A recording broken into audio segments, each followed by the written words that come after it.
अब उत्तराखंड विधानसभा में कौन सी फर्जी डिग्री वाला जिन बाहर निकल करके आ गया है? बेरोजगार संघ ने इस बार किस पर लगाया है और क्या आरोप लगाया है? भुला भुली भांजा भतीजा के बाद अब ये नकली डिग्री वाला क्या खेल है? शिक्षा मंत्री को मंच पर अपनी व्यथा सुनाने वाले शिक्षक की बातों की क्रोनोलॉजी आज मैं आपको समझाऊंगा। क्या आप अपने बच्चों को बिना प्रिंसिपल वाले स्कूल में भेजेंगे? गुरुजी लोगों को भी यहाँ पर क्या ध्यान में रखना होगा? आइए बात करेंगे आज के इस वीडियो में उत्तराखंड के इन दो ट्रेंडिंग टॉपिक्स के बारे में। लेकिन आगे बढ़ने से पहले अगर आपने अभी तक इस चैनल को सब्सक्राइब नहीं किया तो चैनल को सब्सक्राइब कीजिए, वीडियो को लाइक करें, इसके साथ ही अपनी बात कमेंट बॉक्स में जरूर रखें। उत्तराखंड विधानसभा ये एक ऐसी जगह है जहां कई लोगों को नौकरी मिल जाती है, लेकिन सवाल ये होता है कि भुला या भुली तो इन क्या फर्क आई जो तो एक नौकरी मिली? जवाब होता है कुछ ना। एक्चुअली में विधानसभा में कई नौकरियां ऐसी भी होती हैं जो बिना परीक्षा दिए मिल जाया करती हैं।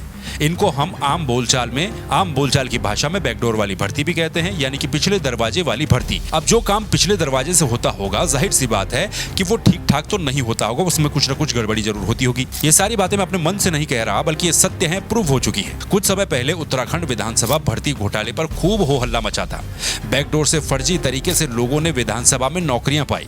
पढ़े लिखे तैयारी करने वाले बौलिया बनकर के घूमते रह गए और पहुंच वाले लोग, जिनकी सेटिंग थी, जिनके रिश्तेदार थे, वो नौकरी चमकाते रहे, वो भी सरकारी दफ्तर वाली। उत्तराखंड के विधानसभा भर्ती घोटाले को कौन नहीं जानता? जैसा कि मैंने पहले भी कहा था कि यहाँ सिर्फ सोर्स और पहचान होनी चाहिए, बाकी बैकडोर से नौकरी लग ही जाती थी। 2001 से लेकर 2022 तक, यानी कि राज्य बनने के बाद से लेकर उत्तराखंड विधानसभा में खूब नौकरियां दी गई।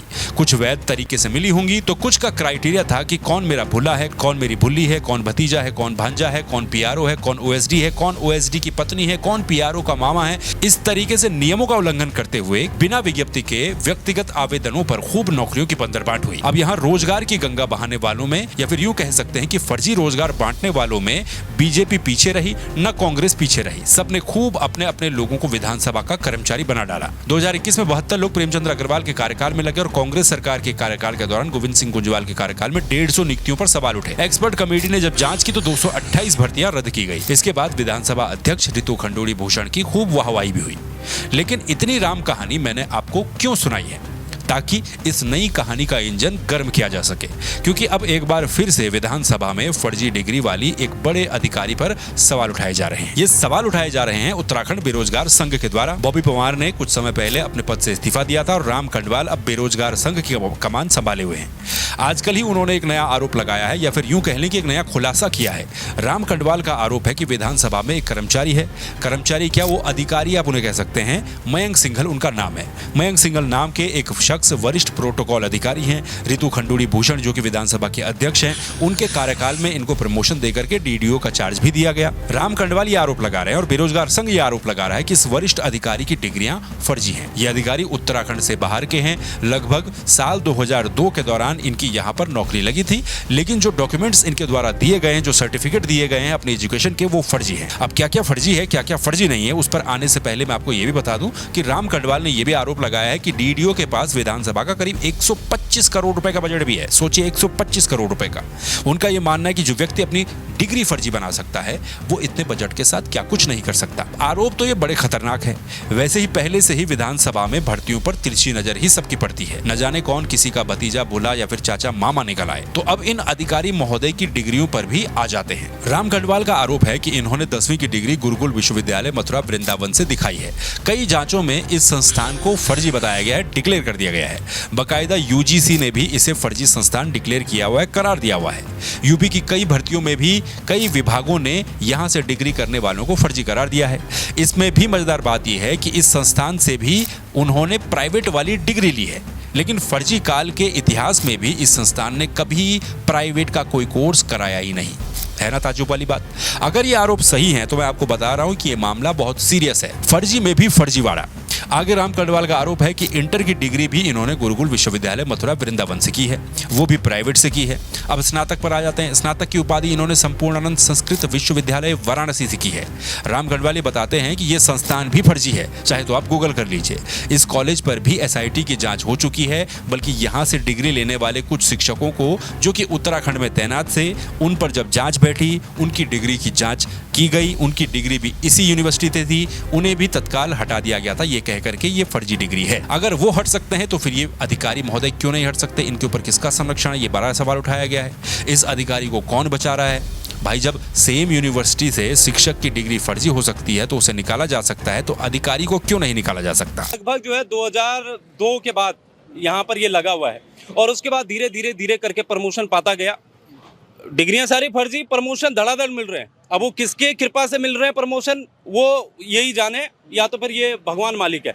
अब सबसे बड़ा सवाल ये है कि जब हमने ये तो एसआईटी की जांच के आधार पर हमने आपको बताया, उत्तर प्रदेश सरकार ने भी अपने साफ तौर पर कहा है, अपर सचिव है पुलिस सेवा भर्ती प्रोन्नति बोर्ड उत्तर प्रदेश लखनऊ, इसने भी साफ तौर पर कहा है कि जो है हम ये डिग्री को मान्य नहीं है।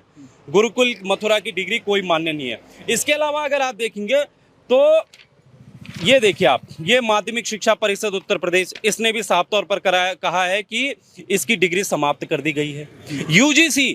यूजीसी ने यहाँ तक कहा है कि मथुरा वृंदावन कोई कॉलेज हम मान्य नहीं रखते हैं, इसकी डिग्रियां फर्जी हैं।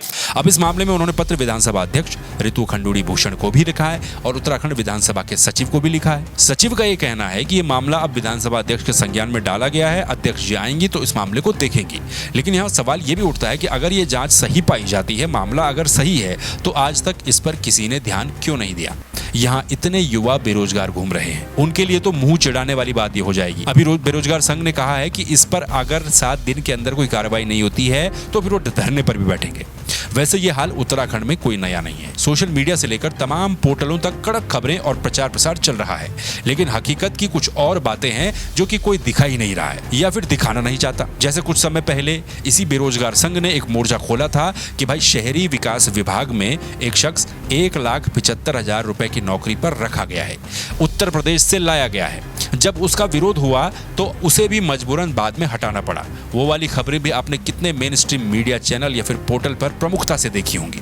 हाँ, ये जरूर दिखाया जाएगा कि आज इन्होंने ऐसा किया, कल उन्होंने वैसा किया, आज ये वहां गए, फोन पर इससे बातचीत हुई। अभी कुछ दिन पहले ही शिक्षा मंत्री डॉक्टर धन सिंह रावत को एक शिक्षक ने मंच पर ही खूब सुनाया था।